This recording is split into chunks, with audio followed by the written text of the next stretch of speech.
আসসালামু আলাইকুম। আজ ৬ এপ্রিল ২০২৫ রোববার। শুরু করছি চেঞ্জ টিভি প্রতিদিনের গল্প অনুষ্ঠান। দর্শক, আপনাদের সঙ্গে রয়েছি আমি আবিদ আজম। শুরুতেই সংবাদ শিরোনাম। কৌশলে ডোনাল্ড ট্রাম্প প্রশাসনকে কাজে লাগাতে চান ডক্টর মোহাম্মদ ইউনূস। রাশিয়া গেলেন সেনাবাহিনী প্রধান জেনারেল ওয়াকারুজ্জামান। জানা গেল হেফাজতের সঙ্গে বিএনপির জোট হবে কিনা। এবার বিস্তারিত। মার্কিন প্রশাসনের সাথে কথা বলবেন ইউনূস, এটি দৈনিক নয়া দিগন্তের প্রধান শিরোনাম। খবরে বলা হয়েছে, বাংলাদেশি পণ্যের যুক্তরাষ্ট্রের বর্ধিত শুল্ক আরোপ নিয়ে অন্তর্বর্তী সরকারের প্রধান উপদেষ্টা ডক্টর মোহাম্মদ ইউনূস সরাসরি ডোনাল্ড ট্রাম্পের মার্কিন প্রশাসনের ঊর্ধ্বতন কর্মকর্তাদের সাথে যোগাযোগ করবেন বলে জানিয়েছেন বাণিজ্য উপদেষ্টা শেখ বশির উদ্দিন। তিনি বলেছেন, মোহাম্মদ ইউনূস আমাদের দেশের একটি বিশাল সম্পদ, তার আন্তর্জাতিক গ্রহণযোগ্যতাকে এ বিষয়ে কাজে লাগানো হবে। এর পাশাপাশি যুক্তরাষ্ট্র থেকে আমাদের আমদানির পরিমাণও বাড়ানো হবে, যাতে দেশটির সাথে বাণিজ্য ঘাটতি কমে যায়।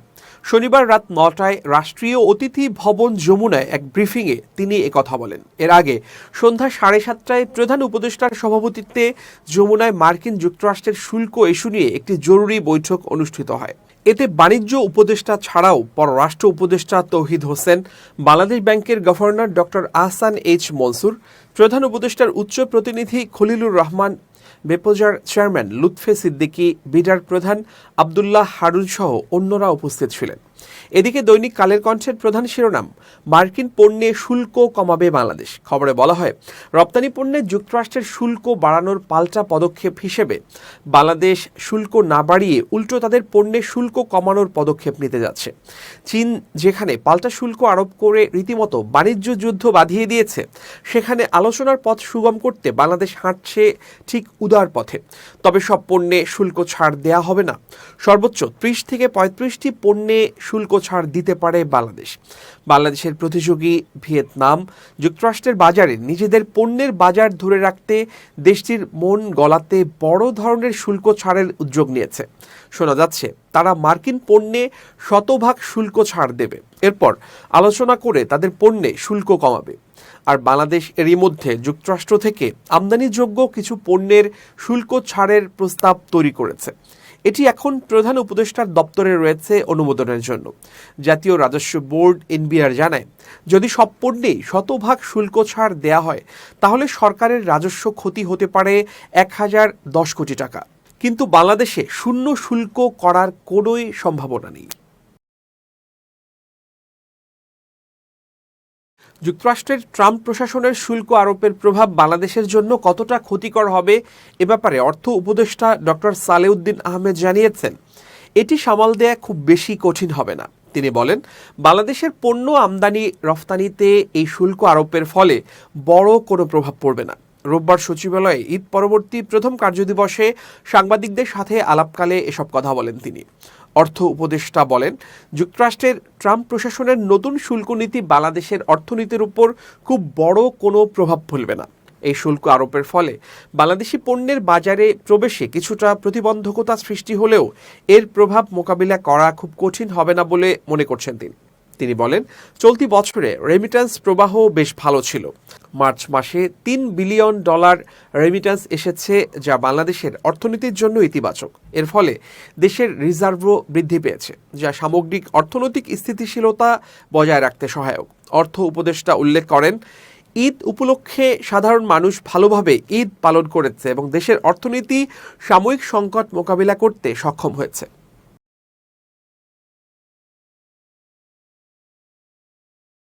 সরকারি সফরে রাশিয়া গেলেন সেনাবাহিনীর প্রধান জেনারেল ওয়াকারুজ্জামান। রাশিয়ার সফর শেষে তিনি আগামী ১০ এপ্রিল ক্রোয়েশিয়া গমন করবেন। রোববার এ সফরে যান তিনি। বাংলাদেশ সেনাবাহিনীর ভেরিফাইড ফেসবুক পেজে এক সংবাদ বিজ্ঞপ্তিতে এ তথ্য জানানো হয়েছে। সফরকালে তিনি রাশিয়া ও ক্রোয়েশিয়ার সামরিক ও বেসামরিক উচ্চপদস্থ কর্মকর্তাদের সঙ্গে সৌজন্য সাক্ষাৎ এবং সামরিক বাহিনীর সংশ্লিষ্ট দ্বিপাক্ষিক সহযোগিতা উন্নয়নের লক্ষ্যে মতবিনিময় করবেন। এছাড়াও সেনাবাহিনীর প্রধান কয়েকটি সামরিক স্থাপনা এবং সমরাস্ত্র কারখানা পরিদর্শন করবেন। সফর শেষে সেনাবাহিনী প্রধান আগামী ১২ এপ্রিল বাংলাদেশে প্রত্যাবর্তন করবেন।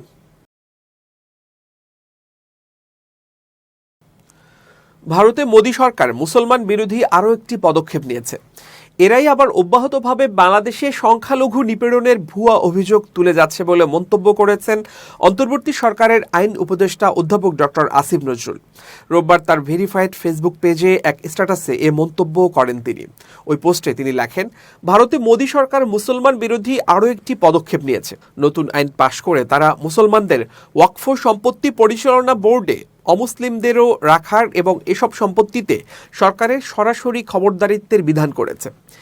এই আইন ব্যবহার করে পুরনো মসজিদ সহ মুসলমানদের বহু ঐতিহাসিক সম্পত্তি বাজেয়াপ্ত করা হবে বলে আশঙ্কা করা হচ্ছে। উল্লেখ্য, ভারতে হিন্দু মন্দির পরিচালনা কমিটিতে অন্য ধর্মাবলম্বীরা স্থান পান না। এই প্রশ্ন সেখানে উঠেছে যে ওয়াকফ বোর্ডে তাহলে অমুসলিমদের রাখা হবে কেন? আইন উপদেষ্টা আরও লেখেন, এই আইন ভারতে মুসলমান ও অন্যান্য সংখ্যালঘু ধর্মের মানুষের বিরুদ্ধে ভারতের হিন্দুত্ববাদী গোষ্ঠীর ক্রমাগত বৈষম্য ও নিপীড়নের আরেকটি অধ্যায় রচনা করবে। পরিতাপের বিষয় হচ্ছে, এরাই আবার বাংলাদেশে সংখ্যালঘু নিপীড়নের ভুয়া অভিযোগ তুলে যাচ্ছে অব্যাহতভাবে।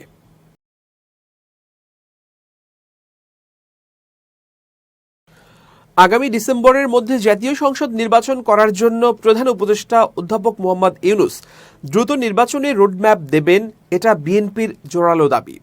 তাদের সেই দাবির সঙ্গে হেফাজতে ইসলাম একমত হয়েছে। শনিবার রাজধানীর গুলশানে বিএনপি চেয়ারপারসনের রাজনৈতিক কার্যালয়ে দলটির সঙ্গে বৈঠক করেছে হেফাজতে ইসলাম।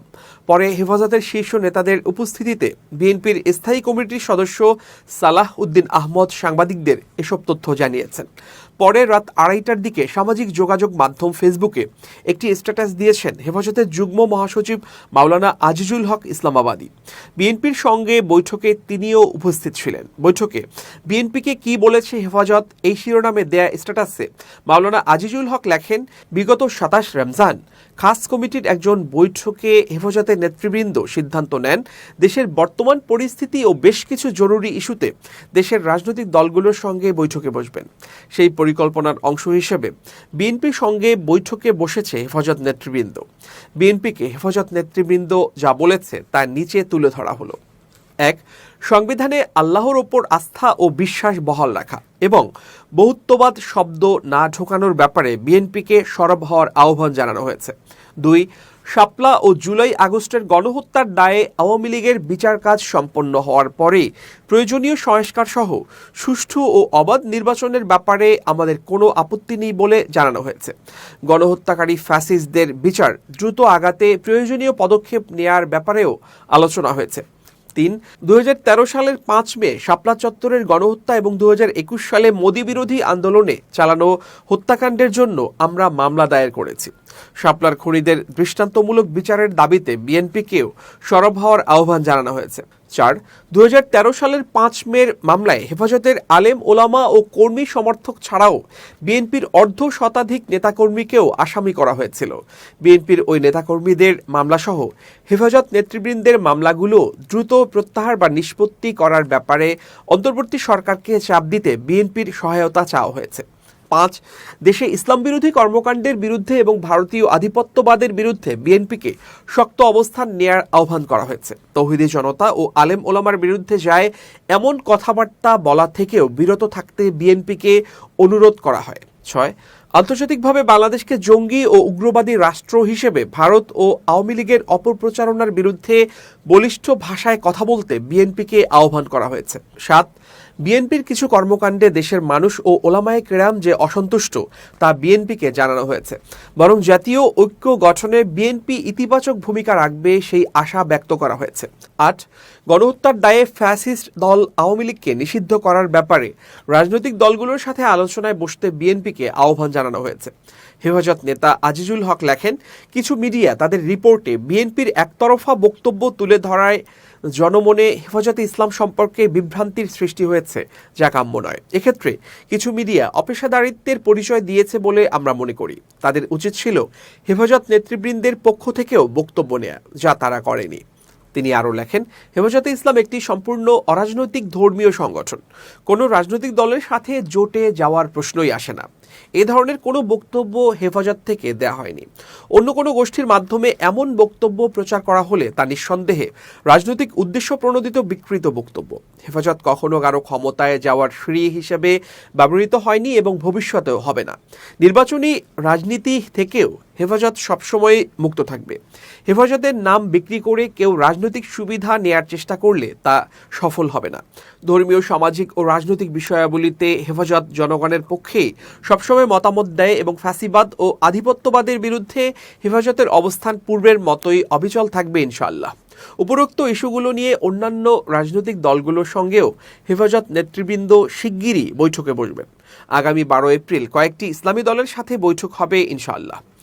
এর আগে শুক্রবার জুমার নামাজ শেষে চট্টগ্রামের ফটিকছড়ি বাবুনগর মাদ্রাসায় হেফাজতের আমির আল্লামা শাহ মুহিবুল্লাহ বাবুনগরীর সঙ্গে দেখা করেন বিএনপির চেয়ারপারসনের উপদেষ্টা লায়ন আসলাম চৌধুরী ও চট্টগ্রাম উত্তর জেলা বিএনপির যুগ্ম আহ্বায়ক সরওয়ার আলমগীরের নেতৃত্বে একটি টিম। পরবর্তীতে বৈঠকের বিষয়ে সরওয়ার আলমগীর বলেছিলেন, হেফাজতের সঙ্গে জামাতের যে ঐক্য হওয়ার গুঞ্জন উঠেছে সেটির কোনো সম্ভাবনা নেই বলে হেফাজত আমির আমাদেরকে নিশ্চিত করেছেন, বরং বিএনপির সঙ্গেই হেফাজতের জোট হবে বলে আমাদেরকে আশ্বস্ত করেছেন। হেফাজত আমির বিএনপির ভারপ্রাপ্ত চেয়ারম্যান তারেক রহমান যাতে দ্রুত দেশে ফিরে জাতির হাল ধরতে পারেন সেজন্য দোয়া করেছেন। পাশাপাশি দ্রুত নির্বাচন অনুষ্ঠানের ব্যাপারেও আলোচনা হয়েছে।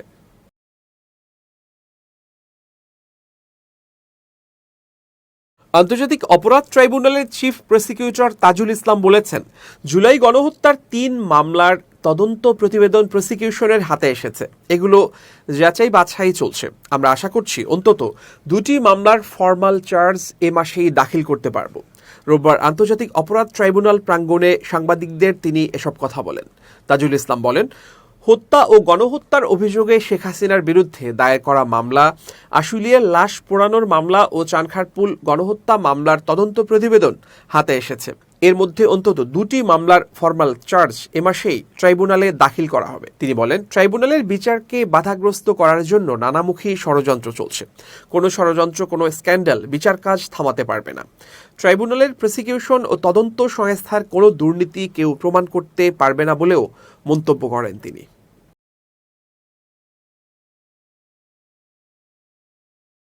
এবার খুব জরুরি 1 মিনিট জানাচ্ছেন ইউনেস্কো ক্লাব পুরস্কার বিজয়ী সাংবাদিক আমিরুল মোমেনিন মানিক। খুব জরুরি 1 মিনিটে প্রত্যেককে আমন্ত্রণ। প্রিয় বন্ধুরা, এই সমাজের ছোট হোক বড় হোক, প্রত্যেক মানুষের সুনির্দিষ্ট কর্মক্ষমতা রয়েছে। ধরুন আপনি কাউকে বিপদে ফেলতে পারেন, কিন্তু এই কাজটি আপনি করেন না। এটা হচ্ছে আপনার মহানুভবতা এবং ক্ষমতা ব্যবহারের ক্ষেত্রে সংযমী ভূমিকা। অন্যদিকে সমাজের কোনো প্রয়োজনীয় কাজের ক্ষেত্রে আপনি আপনার সক্ষমতার সবটুকু প্রয়োগ করলেন, এটা আবার বড় ধরনের আরেক মহানুভবতা। সুতরাং ক্ষমতা প্রয়োগের ক্ষেত্রে এবং ক্ষমতা প্রয়োগ না করার ক্ষেত্রে দুদিকেই আপনাকে অবশ্যই কর্মতৎপর এবং সংযমী হতে হবে। তবেই আপনি আমি সবাই প্রকৃত মানুষ হতে পারবো। ভালো থাকবেন, শুভেচ্ছা নিরন্তর। এবার দেশের বাইরের প্রসঙ্গ। গাজায় ইসরায়েলি আগ্রাসনের সবচেয়ে বেশি লক্ষ্যবস্তুতে পরিণত হয়েছে শিশুরা। 2023 সালের অক্টোবর থেকে গাজায় 17,000-এরও বেশি শিশুকে হত্যা করেছে ইসরায়েলি সেনাবাহিনী। শনিবার ফিলিস্তিনের শিক্ষা মন্ত্রণালয় এ তথ্য নিশ্চিত করেছে। প্রতিবছর 5 এপ্রিল পালিত হওয়া ফিলিস্তিনি শিশু দিবস উপলক্ষে এক সংবাদ বিজ্ঞপ্তিতে মন্ত্রণালয় বলেছে, ফিলিস্তিনে বিশেষ করে গাজায় ইসরায়েলি দখলদার বাহিনীর সরাসরি আক্রমণের শিকার হচ্ছে শিক্ষা ব্যবস্থা, যা স্কুল ধ্বংস করে দিচ্ছে এবং শিশুদের নিরাপদ শিক্ষা পরিবেশে প্রবেশ করতে বাধা দিচ্ছে। এতে বলা হয়েছে, চলমান যুদ্ধের কারণে গাজা, জেরুজালেম এবং অধিকৃত পশ্চিম তীরের এরিয়া সি হিসেবে শ্রেণীবদ্ধ এলাকার শিক্ষার্থীরা প্রতিদিনই চ্যালেঞ্জের মুখোমুখি হচ্ছে। মন্ত্রণালয় জানিয়েছে, গাজায় 17,000-এরও বেশি শিশু নিহত হয়েছে, যা শিশুদের দুর্দশার গভীরতা প্রতিফলিত করে। প্রতিটি সংখ্যা জীবন, স্মৃতি এবং অভিজ্ঞতা হারানোর প্রতিনিধিত্ব করে। প্রতিবেদনে আরও বলা হয়েছে, এই ভয়াবহ পরিস্থিতি সত্ত্বেও মন্ত্রণালয় গাজার শিশুদের স্থিতিস্থাপকতা তুলে ধরেছে, যারা তাদের শিক্ষার অধিকার ধরে রেখেছে, যা তারা একটি উন্নত ভবিষ্যতের একমাত্র পথ হিসেবে দেখে। চ্যালেঞ্জ সত্ত্বেও পড়াশোনা অব্যাহত রাখার জন্য মন্ত্রণালয় ভার্চুয়াল স্কুল এবং বিকল্প ব্যবস্থা গ্রহণের প্রচার করছে। 2023 সালের অক্টোবর মাস থেকে গাজায় চলমান হামলায় ফিলিস্তিনি শিশুরা ভয়াবহ পরিস্থিতির শিকার হয়েছে। সরকারি প্রতিবেদনে দেখা গেছে, হতাহতের 60 5% বেশি নারী ও শিশু। ফিলিস্তিনের কেন্দ্রীয় পরিসংখ্যান ব্যুরোর তথ্যানুসারে 18 বছরের কম বয়সী শিশুরা ফিলিস্তিনের জনসংখ্যার 43%, পশ্চিম তীরের 3.4 মিলিয়ন এবং গাজায় 2.1 মিলিয়ন। দর্শক, শেষ করছি প্রতিদিনের গল্পের আজকের গল্প। change.tv.press বাংলাদেশের ইউটিউব জার্নালিজমের অগ্রদূত। ভিজিট করুন এর ওয়েবসাইট www.changetv.press, youtube.com/changetvpress এবং সাবস্ক্রাইব করুন চ্যানেলটি। নিয়মিত লাইক, কমেন্ট ও শেয়ার করে আপডেট রাখুন নিজেকে। ভালো থাকুন, নিরাপদে থাকুন, শুভেচ্ছা নিরন্তর। changetv.press, এক ফোঁটা হলুদও নেই।